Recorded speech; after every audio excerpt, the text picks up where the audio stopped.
الحمدللہ رب العالمین والصلاة والسلام علی سید الانبیاء والمرسلین اما بعد فاعوذ باللہ من الشیطان اللعین الرجیم بسم اللہ الرحمن الرحیم۔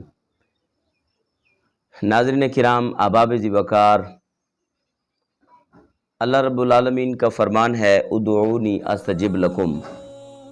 تم مجھ سے مانگو میں تمہارے مانگی ہوئی چیز تمہیں عطا کروں گا،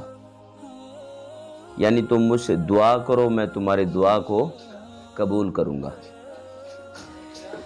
احباب ذی وقار، حضرت شقیق بلخی رحمۃ اللہ تعالی علیہ سے روایت ہے، انہو قال، آپ فرماتے ہیں کہ کان ابراہیم بن ادہم، حضرت ابراہیم بن ادہم رحمۃ اللہ تعالی علیہ ایک بہت بڑے بزرگ گزرے ہیں۔ وہ کہتے ہیں یمشی فی اسواق البصرہ، حضرت ابراہیم بن ادہم جو ہے وہ بصرہ کے بازار میں سے گزر رہے تھے، تو فاجتمع الناس الیہ، لوگ کٹھے ہو گئے، جمع ہو گئے وہاں پر۔ جب لوگ جمع ہوئے فقالوا، پوچھنے لگے، یا ابا اسحاق ان اللہ تعالی قال فی کتابہ، اللہ تعالیٰ اپنے کتاب مبارکہ قرآن کریم میں یہ ارشاد فرماتا ہے ادعونی استجب لکم، تم مجھ سے دعا مانگو میں تمہاری دعا کو قبول کروں گا، لیکن نحن ندعو منذ دہرا، ہمیں ایک زمانہ گزر گیا، ہمیں ایک عرصہ گزر گیا ہے، فلا یستجیب لنا، ہماری دعائیں تو قبول ہی نہیں ہوتی۔ قال یا اہل البصرہ، حضرت ابراہیم بن ادہم رحمۃ اللہ علیہ نے جواب ارشاد فرمایا، اے اہل بصرہ، اے بصریو، ماتت قلوبکم فی عشرۃ اشیاء، 10 کام کرنے کی وجہ سے تمہارے دل جو ہے وہ مردہ ہو چکے ہیں، تمہارے دل مر چکے ہیں، اس وجہ سے تمہاری دعائیں قبول ہی نہیں ہوتی۔ فکیف یستجاب دعاؤکم، تو تمہاری دعائیں کیسے قبول کی جائیں؟ فرمایا 10 چیزیں جس کی وجہ سے تمہاری دعائیں قبول نہیں ہوتی وہ یہ ہیں۔ پہلی چیز یہ ہے کہ عرفتم اللہ ولم تؤدوا حقہ، اللہ کو پہچانتے ہو لیکن تم اس کا حق ادا نہیں کرتے، جانتے ہو وہ رازق ہے لیکن اسی سے رزق نہیں مانگتے ہو، جانتے ہو وہ ہمارا پروردگار ہے، ہمارا رب ہے، لیکن اس کی تم عبادت نہیں کرتے ہو، سمجھتے ہو وہ معبود ہے، عبادت نہیں کرتے ہو، اپنا مالک مانتے ہو، اپنے آپ کو غلام نہیں سمجھتے رب کا، آزاد ہو۔ احباب ذی وقار، بہت سارا اس پر تبصرہ ہو سکتا ہے لیکن مختصر وقت میں کہا کہ اللہ کو پہچانتے ہو لیکن اس کا حق ادا نہیں کرتے ہو۔ دوسری بات یہ ہے کہ قرأتم القرآن ولم تعملوا بہ،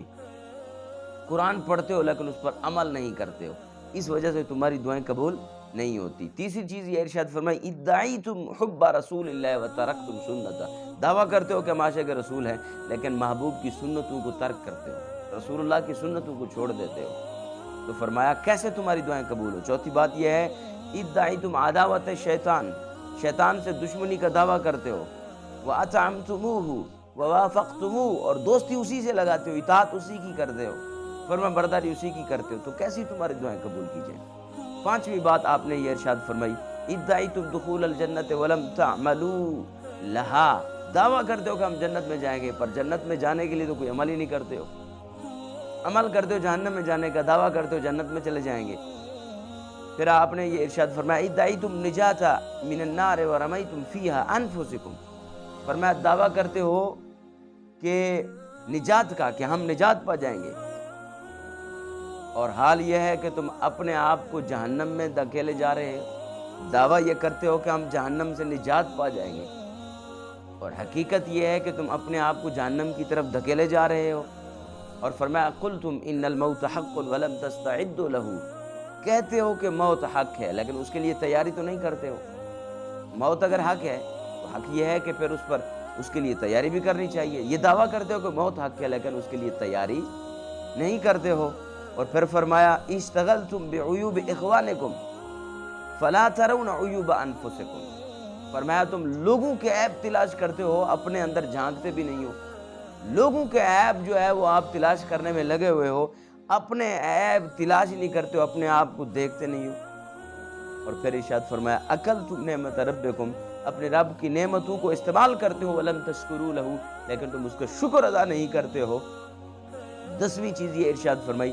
دفنتم موتاکم ولم تعتبروا بہم،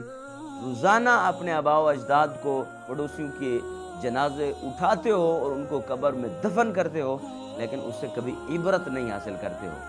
تو ناظرین کرام، یہ وہ 10 چیزیں ہیں جس کی وجہ سے دعائیں قبول نہیں ہوتی۔ آپ اور مجھے غور کرنا چاہیے، کہیں یہ 10 چیزیں ہم میں تو نہیں ہیں؟ اگر یہ 10 چیزوں کے مرتکب ہم بھی ہیں تو پھر کیا خیال ہے، آپ کی اور میری دعائیں قبول ہو رہی ہیں؟ آپ کو اور مجھے یہ غور کرنا چاہیے کہ ہم کہاں کھڑے ہیں اور کیا کر رہے ہیں۔ آپ کس قسم کی سرگرمیوں میں مصروف ہیں، کس مقاصد کے لیے آپ جی رہے ہیں، کون سے کام ہیں جن کی آپ کو مجبوری بنی ہوئی ہے۔ آپ کو اور مجھے دین سیکھنا ہوگا، آپ کو اور مجھے یہ اسباب تلاش کرنے ہوں گے کہ کامیابی کے اسباب کون سے ہیں اور ناکامی کے کام کون سے ہیں۔ آپ کو یہ ڈھونڈنا پڑے گا، آپ پر یہ مجھ پر یہ حق ہے اور فرض ہے۔